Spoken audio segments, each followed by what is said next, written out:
Rob Schmitt tonight as both sides in this conflict dramatically soften their demands. A high-level meeting between the foreign ministers of Ukraine and Russia could potentially bring this horrifying invasion and two-week war to a close. I might be being optimistic, but it is possible tonight. All of this as the Pentagon puts to rest any plan to supply the Ukrainians with those MiG fighter jets and that weird back and forth between Poland and the United States. Also, Kamala Harris arriving in Poland to spin her wheels a bit as the White House warns of potential chemical attacks after we learned this week that Ukraine has biolabs. That's right. Here's Undersecretary of State for Political Affairs Victoria Nuland at a Senate hearing just yesterday. Ukraine has biological research facilities, which, in fact, we are now quite concerned Russian forces may be seeking to gain control of. So that's pretty interesting, and that's a very important person right there that's been around for a while and has been involved in some stuff. We're going to speak to former CIA analyst Mike Baker about that here in just a moment.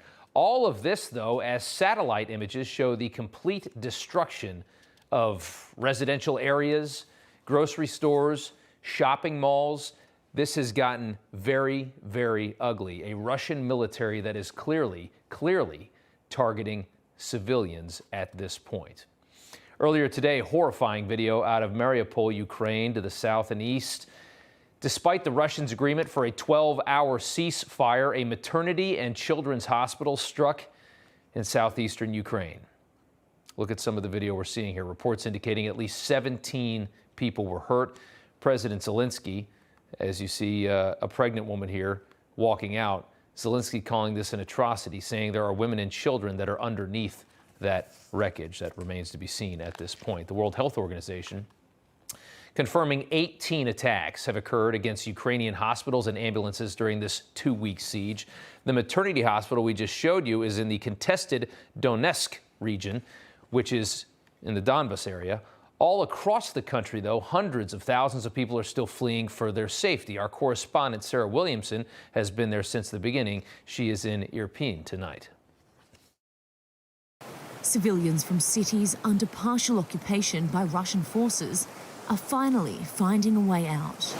Thousands of people are escaping from Bucha and Irpin and other cities that have been under constant fire at the moment. And what you can see behind me is the only escape route that they have.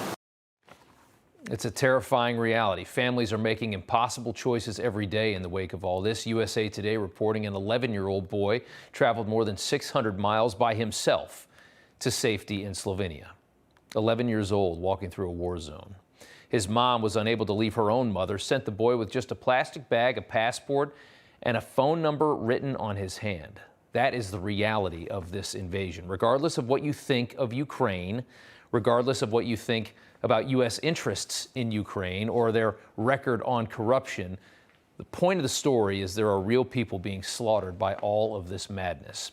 It is already Thursday morning in Antalya, Turkey. The sun is about to rise here at any minute. It's about 6 o'clock in the morning in Antalya, and a very important negotiation between the Russian and Ukrainian foreign ministers is set to take place here in just a matter of hours. This will be the highest level meeting between these two countries since the start of this war. They're starting to bring their big guns into the negotiation. And they come at a time, this negotiation does, when both sides do seem to be softening, and that's very important, and it's also very easy to see why. Of course, Vladimir Zelensky is ready to negotiate. He has been from the beginning. His country is being destroyed. His people are being killed, and he's being invaded by a much more powerful neighbor. What's interesting, though, is that Vladimir Putin, has dramatically changed his objectives since the start of this campaign. The Russians are now open to allowing Zelensky to remain the president, to stay in power, and to lead Ukraine, allowing Ukraine to govern itself. The Russians are now willing to do that. It is a tremendous shift in a very short period of time, and it may very well indicate what we've all hoped since day 3, when the world realized that Putin's lofty goal of taking the capital in 48 hours simply wasn't going to happen, and we all started questioning whether or not Russia could handle this mission. Just last week, Putin told Emmanuel Macron of France he was seeking to seize Ukraine entirely, a Russian spokesperson now saying they're simply seeking Ukraine's neutral status. Now, there are questions about whether or not that means politically or militarily neutral, whether or not that means disarmed. Will Ukraine have to be? We have to see if they still want Ukraine to be non-military at this point. And Ukraine to officially hand over Crimea and to acknowledge the independence of portions of the Donbass and eastern Ukraine as well. That's what the Russians want. In recent testimony, the CIA director spoke to Putin's severe miscalculations in all this, which likely led to this now dramatic change in tone. First, that Ukraine, in his view, was weak and easily intimidated. Second, that the Europeans, especially the French and Germans, were distracted by elections in France and a leadership succession in Germany and risk averse. Third, he believed he had sanctions-proofed his economy in the sense of creating a large war chest of foreign currency reserves. And fourth, he was confident that he had modernized his military and they were capable of a quick, decisive victory at minimal cost. A lot of mistakes could be changing the whole game now. He went on to call Putin's assumptions profoundly flawed. This was supposed to be, as you know, or it was idealistically from Russia going to be just a couple days to take the capital. 2 weeks later, Putin is gambling his entire fighting force. He's spread thin in many places in the country. The actor-turned-president of Ukraine continues to inspire his people directly from the capital, which the Russians, at least tonight, are still unable to seize. Although the latest intelligence does indicate a larger move on Kyiv could come soon if a deal is not reached, which is why this meeting here that's going to happen in 4 or 5 hours is so important.